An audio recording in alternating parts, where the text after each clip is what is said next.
급변하는 세계 질서 속에서도 북한은 여전히 과거형이자 현재 진행형이다. 시대의 흐름에 관계없이 시간이 그대로 멈춰 서 있는 그것. 여전히 독재 체제를 고수하는 것. 현대사에서 유례없는 부자 간의 3대 세습이 이루어지는 것. 바로 북한이다.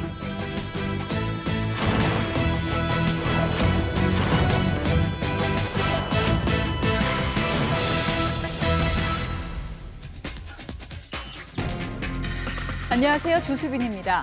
1990년대 들어 세계는 대변환이 일어나 새로운 질서가 형성됐습니다. 러시아, 동유럽, 중국은 급속한 경제 발전을 이뤘고 아프리카와 중동에서 일어난 제스민 혁명은 독재 체제의 종식을 이뤄냈습니다. 이런 변화의 소용돌이 속에서 과연 북한은 어떤 모습일까요? 시대 변화의 흐름 속에서 변화하고 있을까요? 아니면 여전히 변하지 않고 있을까요? 어떤 사람들은 북한이 변했다고 말하고 또 다른 사람들은 여전히 변하지 않았다고 말하고 있습니다.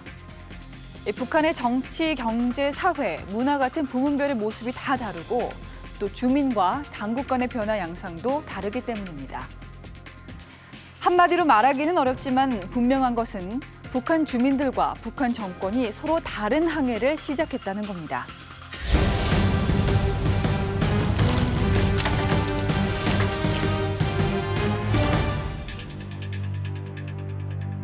(1990년대) 중반 심각한 경제난과 함께 배급제가 붕괴되기 시작하면서 북한 주민의 경제 변화는 밑으로부터 발생했다. 불가피한 상황, 그들은 선택의 여지가 없었다. 야, 없으니까 너 잘한다. 야, 너 미친놈들이 그래야. 야, 그래야 될 날이야. 주민들은 생존을 위해 장마당으로 통칭되는 시장을 만들고 물자, 노동, 자본을 교환하면서 고단한 삶을 이어나갔다. 장마당이 없으면 아무것도 못하죠. 먹고 살 수 있는 하나의 수단. 도구, 필수 시스템. 우리 북한 사람들 생명줄이라고 봐야죠. 이제는 자기가 살자면 무조건 장사를 해야 돼. 북한 주민들의 서글픈 저항 장마당. 장마당을 통해 그들은 새롭게 살아가는 법을 배우게 됐다. 하지만 삶을 위한 그 통로는 한없이 좁기만 하다. 장마당 주변에 안성 풍기하게 돼 있어. 가라. 가라 빨리. 먼저 나가라 빨리. 야, 너는 나가라 빨리. 장마당은 오늘날 북한의 변화 중에 가장 대표적인 것이라고 해도 과언이 아닌데요. 장마당은 북한 전역에서 주민들의 생존 욕구 속에 자연 발생적으로 번져나가고 있습니다.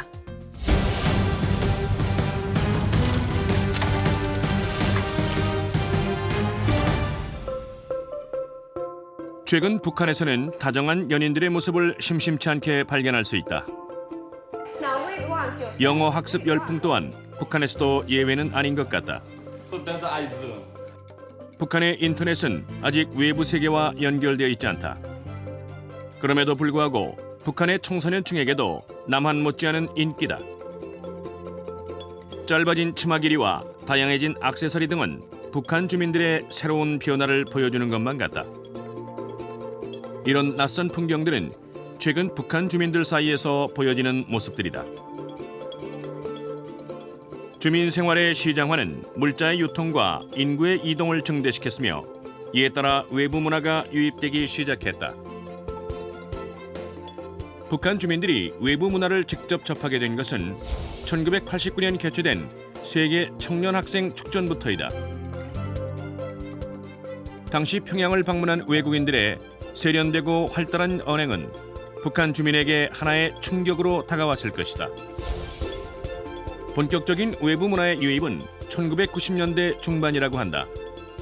경제난을 맞아 중국과 북한 간의 국경 무역이 증가했고 연변 지역을 오가는 이른바 보따리상이 외부 문화의 주요 전파자 역할을 한 셈이다. 남한의 노래와 드라마가 알려지게 된 것은 이때부터였다. 노래는 그 현철이 노래랑 권상우. 그때 그 사람. 바람이라든지. 한국 가수들 노래는 기본적으로 다 들었어요. 가을 동화? 옥탑방 고양이. 드라마라면 그저 아무거나 다 재밌어 하고요. 뭐 소녀시대라든가 원더걸스 이런 K-팝을 조금씩 듣고 있고 이제 좀 많이 선호하고 뭐 놀 때마다 그냥 친구들끼리 모여서 그냥 한국 노래를 부르면서 놀곤 했죠. 시장의 확산과 이에 따른 유동인구의 증대 그리고 외부 문화의 유입은 북한 주민의 가치관과 생활상을 변화시켰다. 집단주의 가치관이 약화되고 물질주의와 개인 중심의 가치관이 자리 잡기 시작했다. 제도적으로는 사회주의 계획경제 한다고 하지만 그건 위에 제도상에서만 그런 거고 지금은 시장 경제적인 가치관, 물질주의적인 가치관이 이제 그 발달을 하면서 돈이 능력이다 이렇게 되는 것이죠. 북한 주민들은 돈이 곧 능력이라는 인식이 강해지면서 생활 총화 등 정치 학습에 대한 관심과 열의가 낮아졌다. 기업소 직원은 직장 출근보다는 장사에 더 열심이며 농민들은 집단 농장보다는 텃밭 가꾸기에 더 열성적이다. 이처럼 아래로부터 그리고 주민으로부터 이끌어진 시장화는 다양한 사회적인 변화를 야기했습니다. 북한 주민들의 생활과 문화에 있어서 변화의 바람이 불기 시작했습니다. 그렇다면 북한은 변한 것일까요? 반드시 그렇다고 할 수는 없습니다. 왜냐하면 체제적 또 제도적인 차원에서는 변한 게 거의 없기 때문입니다.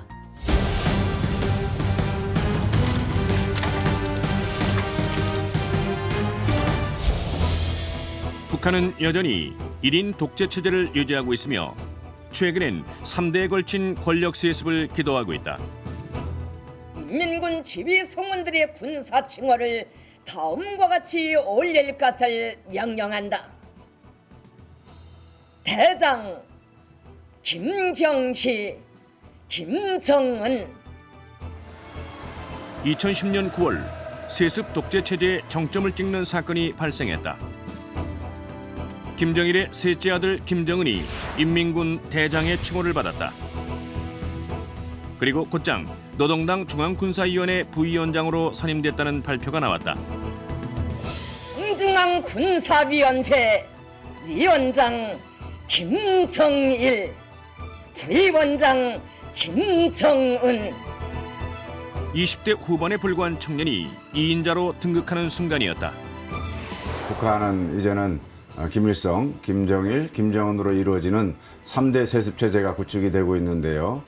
경제도 어려운데 개혁도 하고 개방도 해서 변화를 주면서 나라를 발전시킬 생각은 하지 않고 주민들 기만하고 억압하고 통제하면서 자신들의 기득권을 지키려고 하는 것이 오늘날의 그 북한이라고 할 수 있습니다.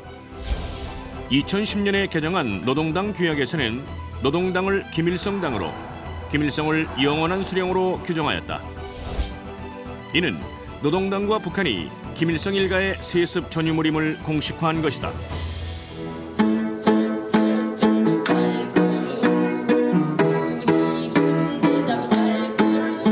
3대 세습을 공식화한 북한은 주민들에게 김정은에 대한 충성을 요구하고 있다.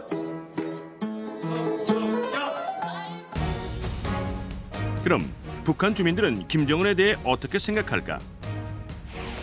3살 때부터 무슨 한글을 쓰고 자동차를 몰았고 총도 뭐 쏘고 군사전략가다 뭐 이런 식으로 나왔다고.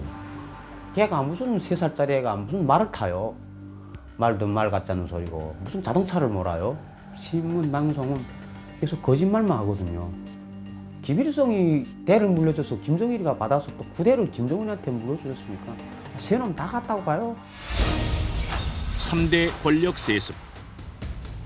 현대 국가는 물론 공산주의 국가에서도 그 유래를 찾아볼 수 없는 봉건 왕조 시대에서나 가능했던 일이 북한에서 벌어지고 있다. 3대 권력 세습은 북한 정치체제의 후진성을 극명하게 보여주고 있다.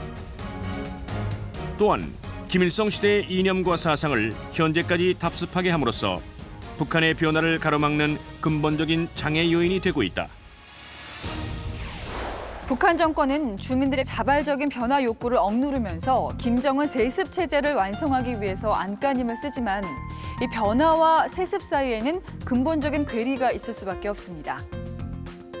이미 북한 주민의 상당수는 북한 지도부가 국제 관례와 정세의 흐름에 역행해 고립을 자초하고 그로 인해 주민 생활의 고통을 가중시켜 왔다는 사실을 잘 알고 있기 때문입니다. 하지만 이것이 끝이 아닙니다. 또 다른 고통이 주민들을 기다리고 있습니다.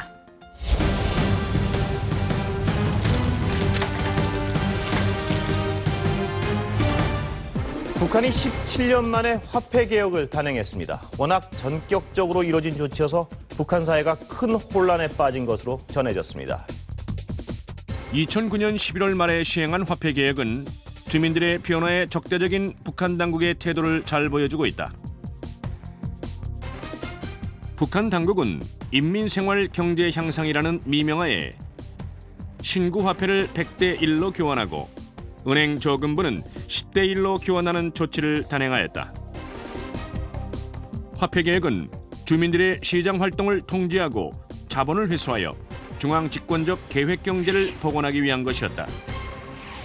화폐 개혁 이후에 그다음부터 생활이 곤란해지고 점점 그러다 보니까 그다음부터 사람들이 그다음에 국가 말을 믿지 않은 거예요. 그다음부터 자기 자식들을 시집장가 보내려고 겨울에도 나가서 아득바득 번 돈은 은행에 저금시키면 못 찾으니까 그러니까 딱 개인이 다 이렇게 가지고 있던데 그 돈이 다 하룻밤 사이에 싹 물리다 나니까 그때 그 우리 한북도 병원에만 해도 하루에 이 뇌출혈 환자가 1,700명이나 들어왔다고 해요.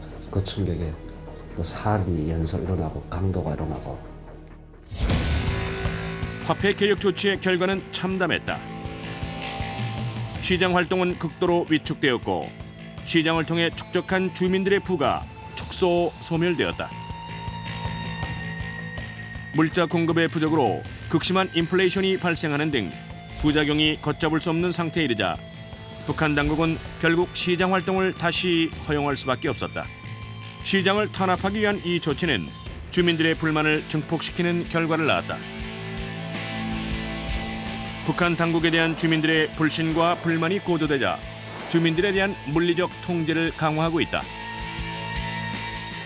주민통제기관인 국가안전보위부와 인민보안부 두 기관의 권한이 강화되고 있고 많은 사람들이 정치범 수용소에 갇히고 공개 처형이 행해지는 모습은 이중 삼중의 감시와 통제로 이루어져 있는 북한의 현실을 잘 드러내주는 대목이다.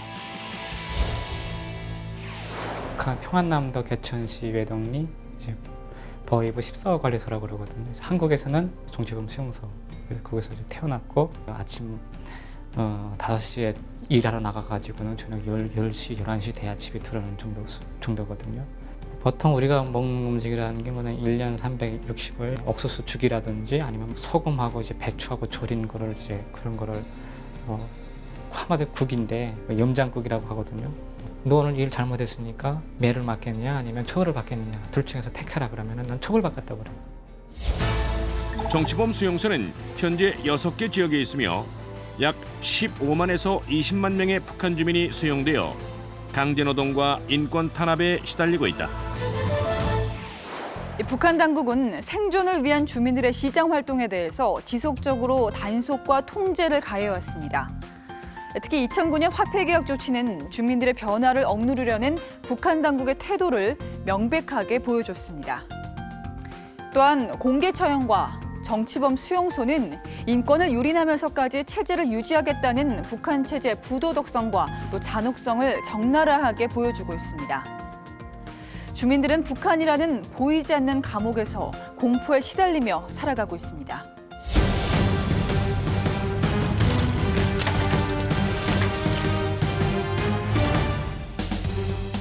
과거부터 지금까지 북한이 추구해온 군사적 도발, 긴장 조성은 헤아릴 수 없을 지경이다. 무엇보다 쌀과 비료 등 대규모의 대북 지원이 진행될 때에도 핵무기를 개발하고 서해에서 해상 도발을 지속했다.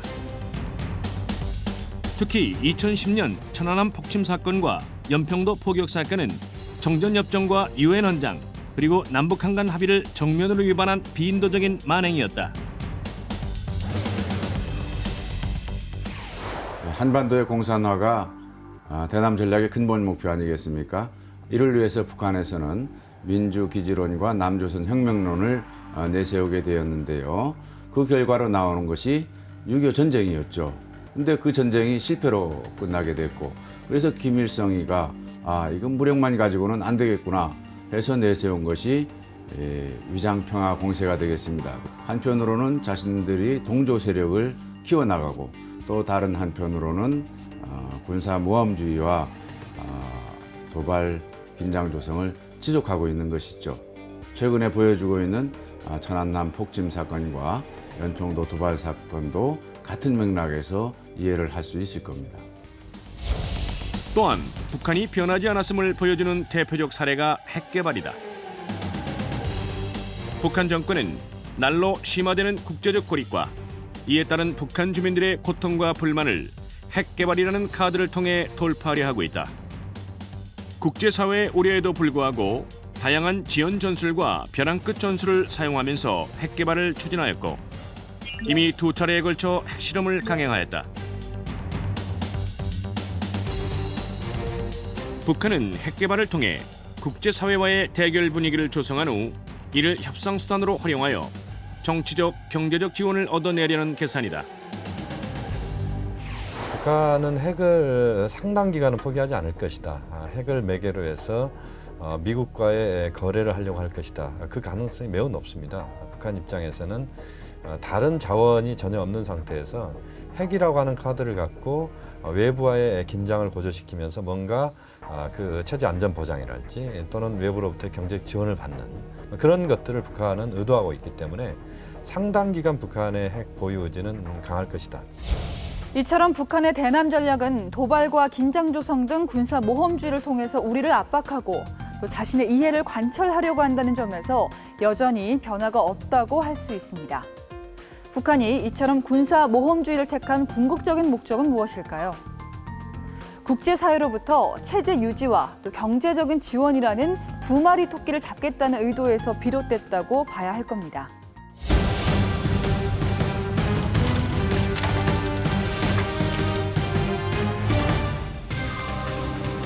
북한은 사회문화적이고 비제도적인 차원에서는 부분적으로 변했다고 볼 수 있지만 통치와 관련된 제도에서는 변하지 않았다고 할 수 있다.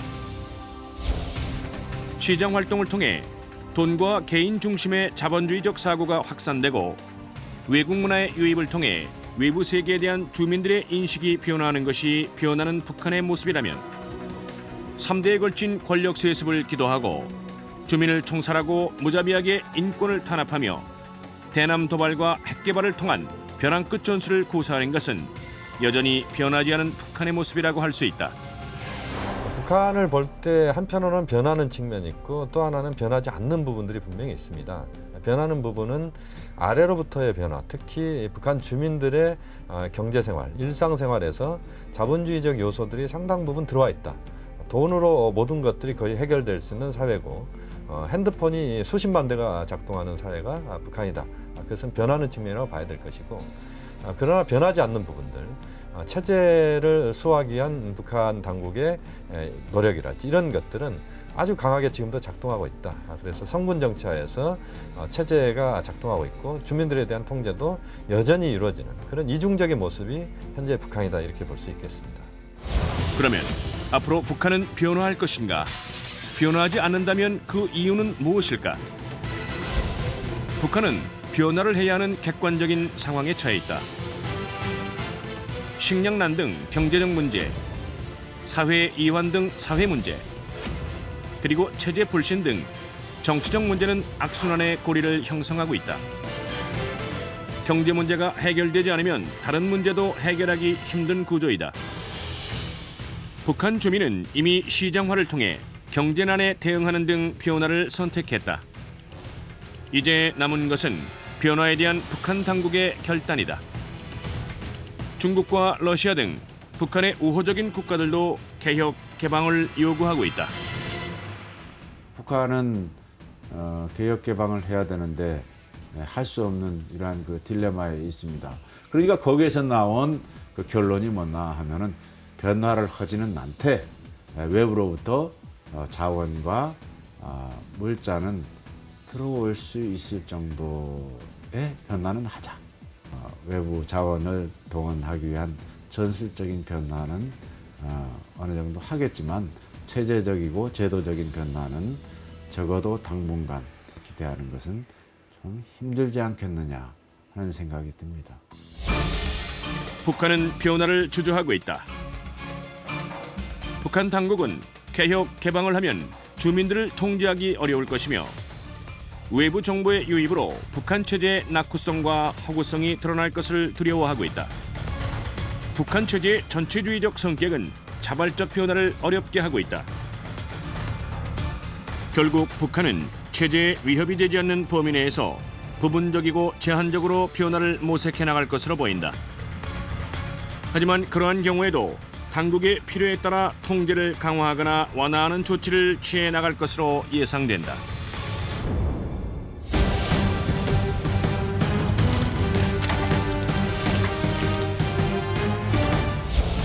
북한 주민들은 경제 위기와 사회 혼란을 겪으면서 겉으로는 규범적인 가치에 순응하는 태도를 보이지만 일상생활에서는 자신과 가족의 이익을 우선적으로 추구하고 있습니다.